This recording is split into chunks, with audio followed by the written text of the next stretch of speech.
Bonjour à tous. Salut les japonautes. Bonjour à tous. Bonjour Minasan. Salut tout le monde.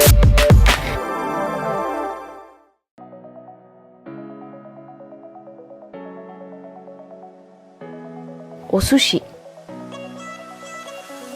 O sushi.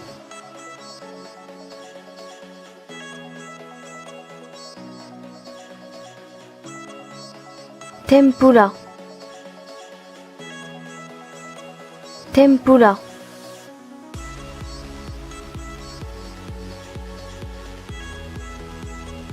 Soba. Soba.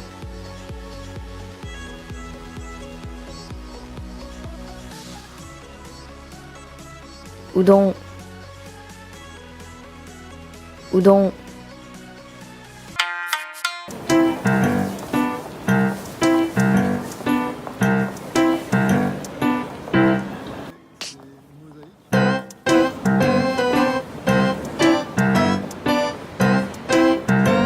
Lui, il est assez facile parce qu'il y a la musique qui est là. Et en fait, on regarde directement là et on a la mosaïque. Ah ouais, celui-là il est hyper facile. Deuxième station résolue. Maintenant, on va aller à Korakuen.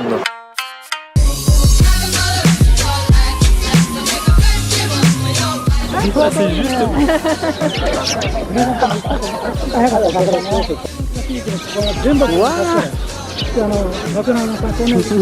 bon, salaud.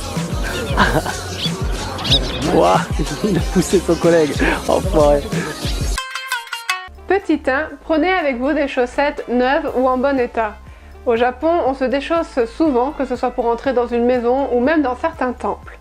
Petit 2, essayez dans la mesure du possible de prendre avec vous des vêtements faciles à laver, faciles à sécher et qui n'ont pas besoin d'être repassés. Au Japon, vous trouverez facilement des machines à laver, que ce soit dans votre hôtel ou dans des coins de laundry. Petit 3, pour ma part, lorsque je pars pendant une longue période, je prends toujours un petit peu avec moi de la lessive, ce qui me permet de laver mes chaussettes ou mes sous-vêtements à la main et d'avoir du linge propre rapidement. Petit 4, si vous partez en juin, sachez que c'est la saison des pluies et si vous partez en août-septembre, c'est la saison des typhons. Ainsi, prenez des vêtements appropriés, mais au pire des cas, vous pourrez acheter des kawaii sur place. Voilà, on m'a prêté un happy et je vais aller transporter ici les Yamashiki. Donc, première fois que je fais ça, c'est vrai qu'on peut souvent participer au Matsuri, mais ici c'est quand même assez spécial parce que ici vraiment c'est très protégé comme Matsuri.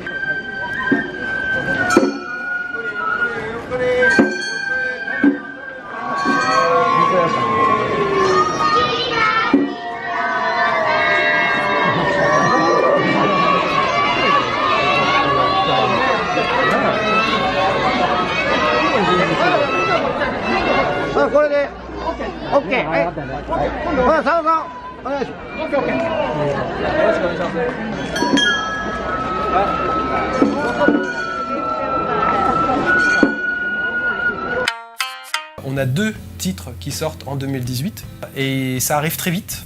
Ils sortiront en librairie mi-février, donc ça fait 1 an qu'on travaille dessus. Ça nous a demandé beaucoup de travail. Et ils sont en précommande dès maintenant sur notre site. Vous pouvez déjà précommander et vous aurez des bonus de précommande. Alors on continue sur notre lancée à vous faire découvrir le Japon avec un livre sur le saké et un guide de voyage sur le Japon. On va commencer par présenter un peu plus en détail le guide de voyage. Donc ça va s'appeler Kochi Kochi, guide du voyageur au Japon. Un livre de 320 pages où on est les auteurs, donc vraiment guide du voyageur pour se déplacer, pour se débrouiller sur place, pour être autonome. Donc ça c'est vraiment la première partie, c'est l'autonomie. Après une partie culture avec la nourriture, les us et coutumes, les festivals. Et une dernière partie découverte, où on est sur la découverte des villes, donc la présentation des quartiers.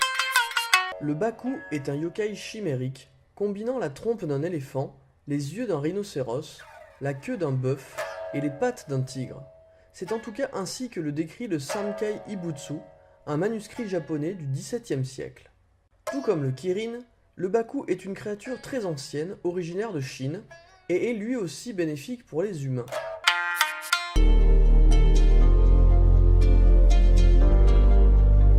Kikuko, bonjour. Merci de nous accueillir à l'Office national du tourisme japonais. Quand on vient ici, qu'est-ce qu'on peut trouver? Qu'est-ce que vous pouvez faire pour aider les prochains touristes qui iront au Japon dans les semaines ou les mois qui viennent? Alors ici, nous avons beaucoup de documentation. Malheureusement, la plupart sont en anglais, mais on en a quand même en français.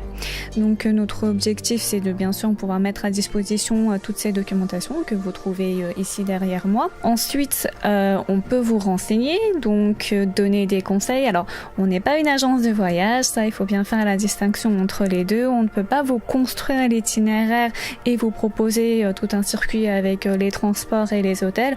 En revanche, si vous avez déjà une petite idée de ce que vous voulez visiter ou ce qui pourrait vous intéresser, à ce moment-là, bien entendu, on peut vous donner des conseils.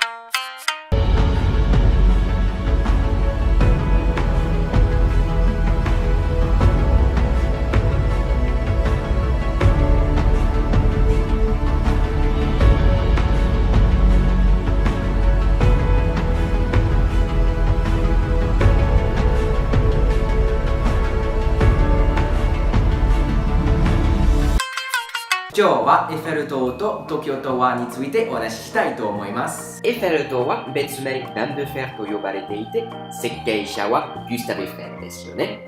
東京タワーは東京のシンボルとして知られていて、設計者は内藤達です。両方の女王について比べましょ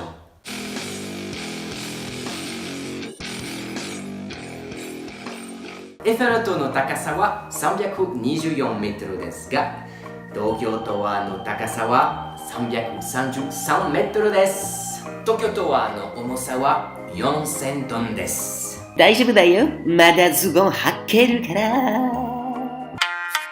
1, 2, 3, funky. Salut à tous, bienvenue chez Oishi-san. Aujourd'hui, on va partir sur une recette qui va te donner envie de prendre l'apéro. Une recette digne des plus petits izakaya. On va partir sur un petit karaage de poulet. Le karaage, c'est quoi? Tout simplement, c'est une technique japonaise qui permet de frire des aliments, en général du poisson ou de la viande, dans de l'huile. Bien sûr, avant, ta viande ou ton poisson sont marinés dans une petite marinade spéciale, dont j'ai le secret, qui va donner un bon petit goût à ton aliment. C'est une recette que tu retrouves beaucoup dans les izakaya, tu sais, ces petits bars au Japon qui permettent en général de plus prendre l'apéro que de manger. Et c'est ça qu'on aime.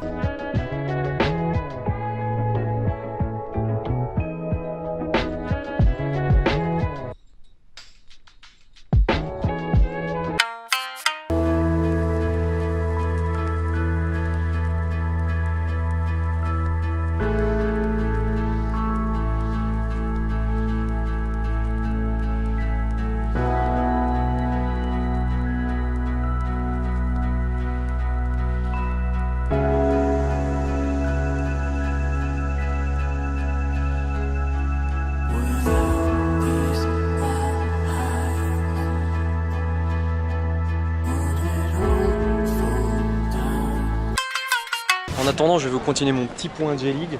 Sachez que les premiers avec 61 points sont les Kashima Antlers qui se dirigent bien vers la victoire.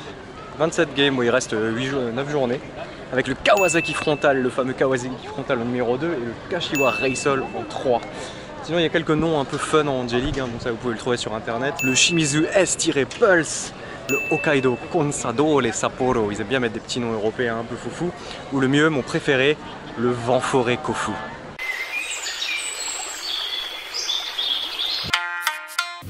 Alors le deuxième livre, c'est Les secrets du saké de Siméon Mollard. Donc Siméon, on l'a rencontré sur un salon à Bruxelles. Ouais, à Made in Asia. Et donc c'est un spécialiste du saké en France. Il est saké sommelier. Il fait pas mal de formations pour faire découvrir le saké aux cavistes ou personnes qui auraient envie de découvrir cet alcool.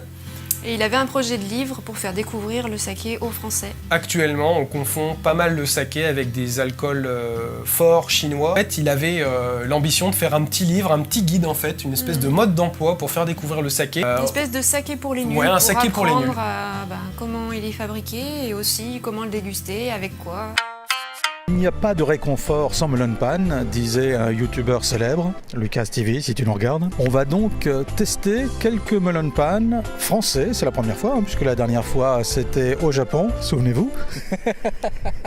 Le fameux melon pan. Alors, on n'en a pas vu partout. Ouais, on a galéré à trouver. On a même cherché un petit peu, on en a trouvé un C'est le premier qu'on a goûté, donc c'est pas ceux-là. On en a goûté un au préalable qui était plutôt industriel. Et Combini, c'était au Lawson, non? C'est ça, on avait acheté au Combini.